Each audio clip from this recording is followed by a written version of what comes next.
Hi friends, welcome to the Karnataka pharma, जहाँ पे आपको मिलेगी फार्मेसी कोर्स की हर खबर। फ्रेंड्स, आज इस वीडियो के अंदर मैं आप लोगों को यहाँ पे एक मॉडल की आंसर जो कि board of examining authority Bangalore, जो कि डिप्लोमा बोर्ड है बेंगलोर में, उन्होंने यहाँ पे अक्टूबर 2020 में हुए second diploma in pharmacy pharmaceutics subject का यहाँ पे आप क्वेश्चन पेपर अपने स्क्रीन के ऊपर देख सकते हो। इसके रिगार्डिंग आंसर मेरा मानना है, अगर आप ये कि आप एक बार एक की आंसर देख लें तो आपको पता होगा कि आपको कैसा आंसर लिखना है। ये बहुत बहुत इंपॉर्टेंट है आप लोगों के लिए।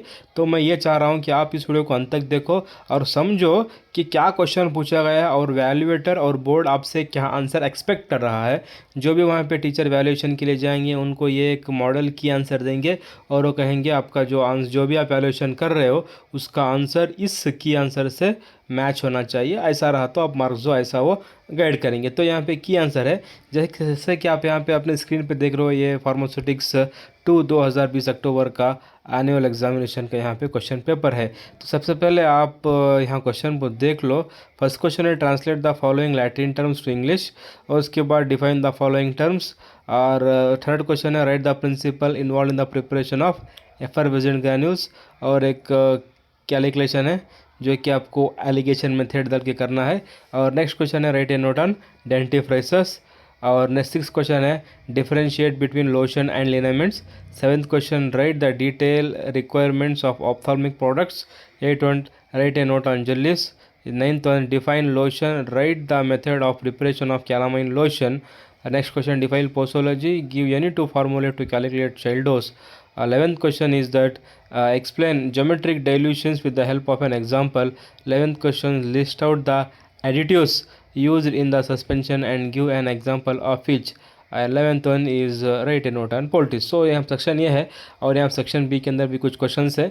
तो चलिए मैं आपको डायरेक्ट आंसर पर लेके जाऊँगा। आप देखो वहाँ पे कैसे आपको आंसर लिखना है। ये बहुत इंपॉर्टेंट है कि आंसर, सही आंसर लिखना भी एक आर्ट है, एक कला है। तो यहाँ पे मैं दिखाता हूँ कि बोर्ड आपसे क्या चाह रहा है। तो देखिए, सबसे पहले मैं यहाँ पे आंसर दिखा रहा हूँ। जैसे कि फर्स्ट क्वेश्चन था, कुछ लैटिन टर्म्स का आपको यहाँ पे इंग्लिश में उसको ट्रांसलेट करने का लिखना था। तो वो देखे, टॉइसेडे एन एंडमेंट spray solution when the cop is troublesome. उसके बाद यहाँ पे कुछ डेफिनेशंस थे। कितना सिंपल है देखो। डिफाइन एलिक्सर का यहाँ पे आंसर है, elixir is clear sweet and aromatic hydroalcoholic liquids intended for oral use. इतना अगर आप लिख दिए ना तो आपको 1 मार्क आ जाएगा। ऐसे बहुत सारे डेफिनेशंस है माउथवाशेस के रिगार्डिंग, टॉर्चर्स के रिगार्डिंग। तो ऐसा आपको आंसर लिखना है, ठीक है। उसके बाद आप देखो यहाँ पे right the preparation of effervescent granules बोल के एक वहाँ पे क्वेश्चन था। उसके देखो यहाँ पे आपको जहाँ जहाँ रिएक्शन है वहाँ वहाँ पे आपको रिएक्शन लिखना पड़ेगा। अगर इस थर्ड क्वेश्चन के अंदर आप रिएक्शन लिखेंगे तो आपको फुल मार्क्स मिलेगा। अगर आप सिर्फ ये प्रोसीजर लिखिए तो आपको यहाँ पे फुल मार्क्स नहीं मिलेगा। यहाँ पे आप जो है sodium bicarbonate, citric acid, sodium bicarbonate और टाटारिक एसिड, ये जो रिएक्शन होता है ये उसको आप रिएक्शन लिख के उसको बैलेंस करेंगे तो आप यहाँ पे फुल मार्क्स मिलेगा। आप चाहे तो आप स्क्रीन पे देख लो या आप चाहे तो स्क्रीनशॉट ले लो। अगर मैं ये सब पढ़ता जाऊँ तो ये वीडियो बहुत लंबा हो जाएगा, इसीलिए मैं आपको दिखा रहा हूँ। और नेक्स्ट क्वेश्चन क्या है, यहाँ पे एलिगेशन मेथड है। आपको यहाँ पे एक फार्मूला अप्लाई करके आपको यहाँ पे इसका ये सोल्यूशन निकालना होगा। अगर मैं एक्सप्लेन करता बट तो यहाँ पे टाइम नहीं हो जाएगा, इसीलिए मैं आपको दिखा रहा हूँ कि कैसे आपको आंसर करना है, ठीक है। उसके बाद यहाँ पे देखो नेक्स्ट क्वेश्चन है, ये डेंटिफ्राइसिस का क्वेश्चन है, ऐड ए नोट ऑन डेंटिफ्राइसिस। ध्यान रहे दोस्तों, ऐड ए नोट ऑन बोलो तो आप उसके ऊपर कुछ भी लिख सकते हो। एनीथिंग नोट मतलब उसके ऊपर आप कुछ, मतलब उसका रिलेटेड सिलेबस के रिलेटेड, सिलेबस में जो उसके ऊपर आप कुछ भी लिख सकते हो। जैसे कि डेफिनेशन, एक एग्जांपल देखा, एक फॉर्मुलेशन, उसका यूज, बहुत कुछ लिख सकते हो। यहाँ आपको पर्टिकुलरली कुछ नहीं लिखना, उसके ऊपर आप जो भी अकॉर्डिंग टू सिलेबस है वो लिखना रहेगा। तो यहाँ पे dentifrices are the preparations meant to be applied to the teeth with the tooth brush for the purpose of cleaning the accessible surface of the teeth. इसका डेफिनेशन हो गया। और उसके यूजर्स हैं cleansing to tooth, polishing to the tooth, removal of strains from the teeth etcetera, ये उसके users हैं। उसके बाद यहाँ पे आप देखो एक फार्मूला भी लिखा गया है। यहाँ पे देखो, राइट ए नोट ऑन डेंटिफ्राइसिस मतलब एक डेफिनेशन लिखना, उसका पर्पस लिखना, उसका यूज़ लिखना, साथ साथ उसका एक फार्मूला, उसका एक इंग्रेडिएंट, क्या क्या उसके अंदर इंग्रेडिएंट पाए जाते हैं वो लिखे तो आपको यहाँ पे काफ़ी है। उसके बाद दोस्तों यहाँ पे आपको क्वांटिटी लिखने की ज़रूरत नहीं है, अगर आपको क्वांटिटी याद है तो लिखो, वरना कुछ भी लिख दो चलेगा। ठीक है। उसके बाद यहाँ पे 6 क्वेश्चन है, write the difference between lotion and the liniment. देखो बहुत सिंपल है यहाँ पे, पर्टिकुलर स्पेसिफिक लिखना। कुछ स्टूडेंट ऐसे लिखते हैं, lotion are meant for external use, liniment are also meant for external use, this is also semi solid, this also semi. ऐसे डेफिनेशन सिमिलर पॉइंट लिखे तुमको मार्क्स नहीं मिलेगा, पर्टिकुलर आपको यहाँ पे पॉइंट लिखना पड़ेगा। ठीक है। उसके बाद आइडियल रिक्वायरमेंट्स ऑफ ऑप्थॉल्मिक प्रोडक्ट्स। ठीक है। यहाँ पे एक ऑप्थॉल्मिक प्रोडक्ट मतलब आई ड्रॉप्स या आई के अंदर लगाने वाले जो भी प्रोडक्ट्स हैं उसको बनाने के अंदर क्या क्या रिक्वायरमेंट्स होना चाहिए, कुछ बेसिक रिक्वायरमेंट्स हैं। अगर आप इतना लिख दिया ना काफ़ी है, लंबी स्टोरी लिखने की ज़रूरत नहीं है, सिर्फ पॉइंट वाइज लिख दें तो यहाँ पे काफ़ी रहेगा। ठीक है। नेक्स्ट है यहाँ पे दोस्तों, write a note on jellies का कुछ क्वेश्चन था। तो jellies are the transparent or translucent non greasy semi solid preparations meant for external application to the skin और म्यूकस मेम्ब्रेन। ठीक है। उसके बाद यहाँ पे they may be prepared from natural gum such as tragacanth, pectin, sodium alginate और for synthetic derivatives or natural substances such as methylcellulose and sodium carboxymethylcellulose। ठीक है। यहाँ पे आपको डेफिनेशन लिखना है जल्ली का, जल्ली किससे बनता है वो लिखना है, और साथ साथ कुछ यहाँ पे एग्जांपल्स लिखना है जो कि जल्लिंग एजेंट्स है। उसके बाद आपको यहाँ पे क्लासिफिकेशन लिखना होगा जल्लीस का, टाइप्स ऑफ जल्लीस के अंदर मेडिकेटेड जल्लीस रहेगा, लुब्रिकेटिंग जल्लीस सर, मिसलेनियस जल्लीस। अगर चाहे तो आप इसको एग्जांपल दे सकते हो कि ये मेडिकेटेड जल्लीस का यूज़ कहाँ पे होता है, लुब्रिकेटिंग जल्लीस का यूज़ कहाँ पे होता है, और मिसलेनियस जल्लीस का यूज़ कहाँ पे होता है, उसका क्या कंपोजिशन रहेगा, तो और आंसर बढ़िया बनेगा। उसके बाद देखो यहाँ पे दोस्तों 9th ऑप्शन है, ये यहाँ पे लोशन के बारे में है। Solution are the liquid preparations meant for the external application without friction, they applied directed to the skin with the help of some absorbent material such as cotton or wool soaked in it. Lotions may be used for local irritation as cooling, soothing और protective purpose. तो यहाँ पे आपको lotion का definition लिखना है, उसके साथ साथ यहाँ पे एग्जाम्पल लिखना है क्या नाम है लोशन बोल के, और उसके साथ साथ आपको यहाँ पे इंग्रेडिएंट लिखना है, इंग्रेडिएंट विथ क्वांटिटी। इतना अगर आप लिख दे, उसके साथ साथ आपको यहाँ पे method of preparation of lotion लिखना है। अगर आप इतना लिख दिए तो आपको 4 नंबर कहीं भी नहीं जाएगा। Definition, example, ingredients with quantity and method of preparation. ठीक है। उसके बाद यहाँ पे देखो आप पोसोलॉजी का यहाँ पे पूछा गया, तो सबसे पहले आपको यहाँ पे डेफिनेशन लिखना है पोसोलॉजी। पोसोलॉजी आप कुछ भी अपने ओन लैंग्वेज में लिख लो, जब तक आप यहाँ पे posos means how much and logos means science, ये जो ग्रीक वर्ड्स है, जो टर्म्स है, अगर आप जब तक ये नहीं लिखेंगे आप तो फुल मार्क्स नहीं मिलेगा।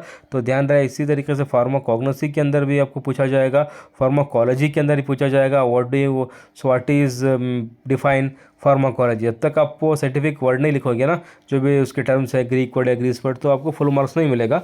तो यहाँ पे आपको ग्रीक वर्ड्स का मतलब लिखना है, जो कि बहुत इंपॉर्टेंट है। ठीक है। उसके बाद जो है, अगर यहाँ पे 1-2 फार्मूले पूछेंगे, या वो यंग्स फार्मूला या डिलिंग्स फार्मूला, वो लिखे तो काफ़ी है। ठीक है। इतना ही लिखना। देखो यहाँ पे देखो कितना सिंपल है। देखो एक डिफाइन पोसोलॉजी का डेफिनेशन, उसके बाद 2 फार्मूले, उतना लिखना, दूसरा लंबा चौड़ा लिखने की ज़रूरत ही नहीं है आपको। उसके बाद यहाँ पे 11th क्वेश्चन है ज्योमेट्रिक डाइल्यूशन का, जो कि यूजुअली पोटेंट ड्रग्स को आप कैसे डाइल्यूट करते हैं, आप पोटेंट ड्रग को आप एक लैक्टोज के साथ, एक डाइल्यूएंट के साथ कैसे मिक्स करते हैं, वो यहाँ पे दिखाया गया है।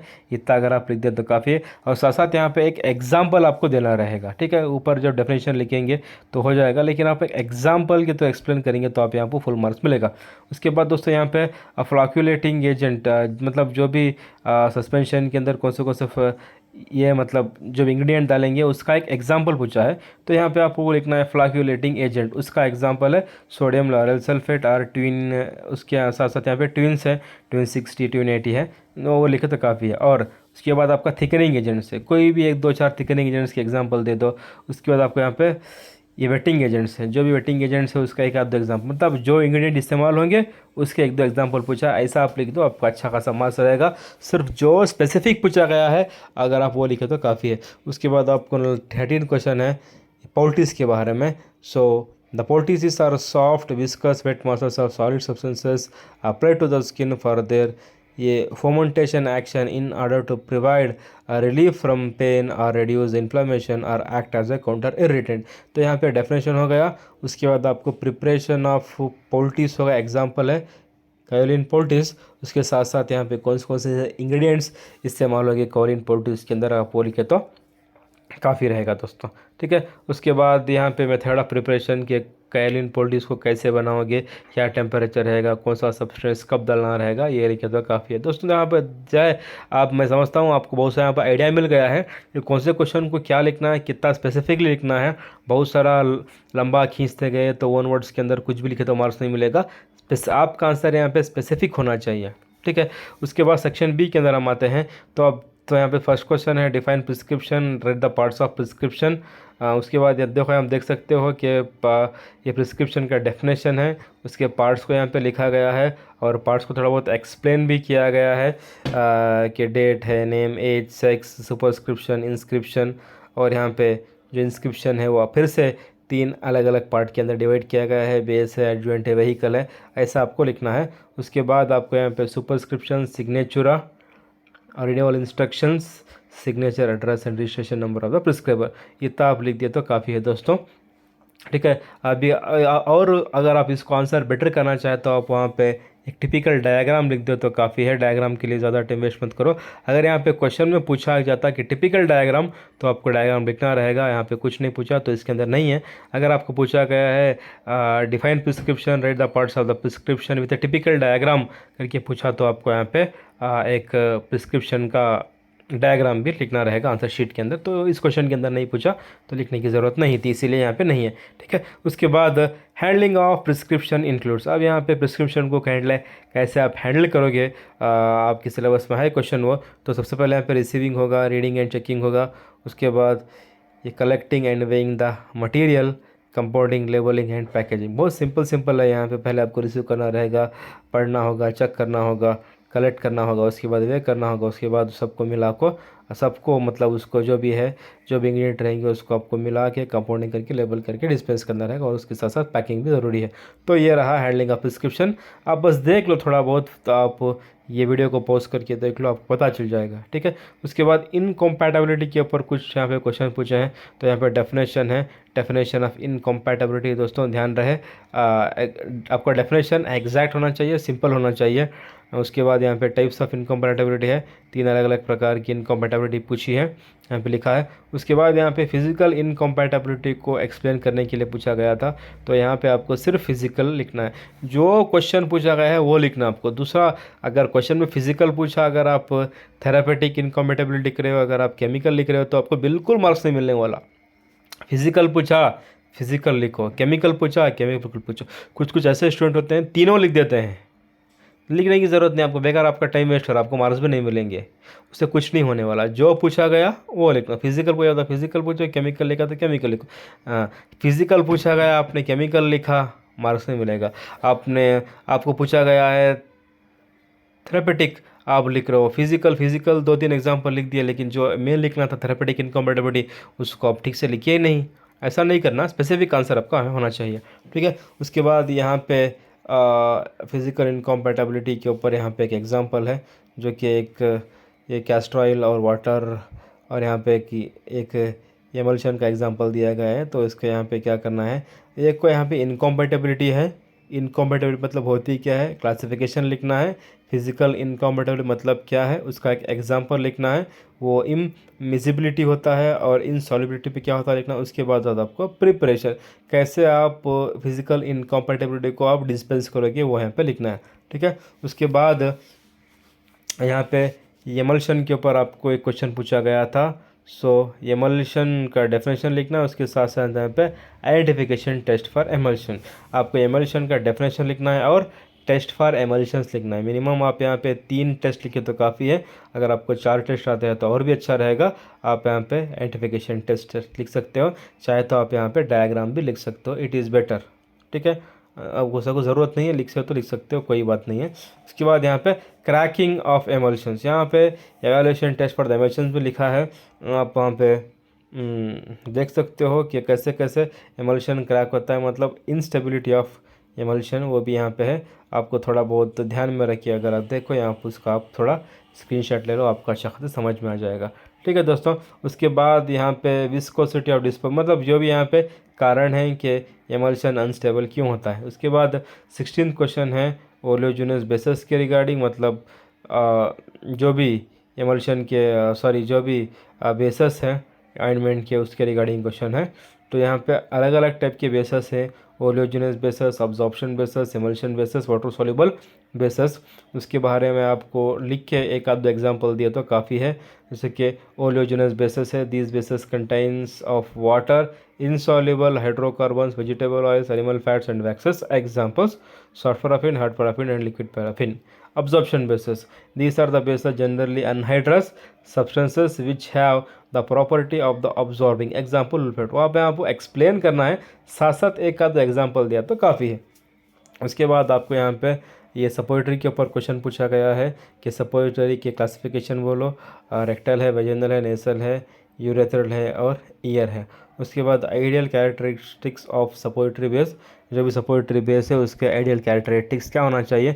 मोस्ट ऑफ द केसेस में जो भी एक ऑइंटमेंट बेस है लो, एक एमल्शन बेस, जो भी एक बेस रहेगा उसका आइडियल कैरेक्टरिस्टिक्स यूजुअली सेम रहेंगे। जैसे कि यहाँ पे ये सपोजिटरी का should melt at body temperature और डिसॉल्व और disperse in the body fluids, should be keep it shape when being handled, it should be release the medicament readily. ये तो सपोजिटरी के लिए है। और जो नीचे के दो हैं, it should be non toxic and non irritant to the mucus, ये हर बेस के अंदर कॉमन रहेगा। जो भी बेस रहेगा, चाहे वो ऑइंटमेंट का हो, चाहे वो पेस्ट का हो, चाहे वो इस सपोजिटरी का क्यों ना हो, मतलब जो बेस है वो नॉन टॉक्सिक होना चाहिए, non irritant to the skin and for the mucus, ये कॉमन आप लिख सकते हो। It should be stable on storage, ये तो बेस बहुत कॉमन है। ये एक आध दो ऐसे जनरल पॉइंट रहेंगे, कुछ पर्टिकुलर रहेंगे जैसे कि आप यहाँ पे सपोजिटरी के ऊपर दे सकते हो। ठीक है। उसके बाद आप यहाँ पे शैम्पूस क्या यहाँ पे एक आंसर है वो देख सकते हो। यहाँ पे डेफिनेशन ऑफ शैम्पू लिखेगा और ideal qualities of shampoo, shampoo का डेफिनेशन लिखना है आपको और आइडियल क्वालिटीज ऑफ शैम्पू लिखना है। उसके बाद टाइप्स ऑफ शैम्पू, कितने प्रकार के शैम्पूस होते हैं, इतना लिखे तो काफ़ी है। ठीक है। यहाँ पे जनरल लैंग्वेज में कुछ लिखने की ज़रूरत नहीं है। मोस्ट ऑफ द ट्राई करो कि आपका आंसर स्पेसिफिक होना चाहिए। ठीक है। यहाँ पे जनरल नॉलेज का इस्तेमाल मत करो। अगर आप जनरल नॉलेज में लिखते हैं तो आपको मिलेगा मार्क्स, ऐसा नहीं कि नहीं मिलेगा, बहुत कम मिलेगा। ठीक है। आपका आंसर यहाँ पे स्पेसिफिक होना चाहिए। उसके बाद यहाँ पे दोस्तों डिओड्रेंट्स का आता है, तो यहाँ पे आप डेफिनेशन लिखते हो, deodorants is use to overcome the bad odour smell known as deodorants. तो यहाँ पे उसके भी आइडियल क्वालिटीज ऑफ डिओड्रेंट होना चाहिए। तो एंटी परस्पिरेंट्स है, तो यहाँ पे it should be non toxic, it should be non irritant to the skin, it should have the pH between 4 to 4.5। ये यहाँ पे आइडियल कैरेक्टर, जैसे कि देख सकते हो आप सपोजिटरी बेस के अंदर में बताया गया था कि यहाँ पे कैरेक्टरिस्टिक सेम है, वो भी नॉन टॉक्सिक था, ये भी नॉन टॉक्सिक है और वो भी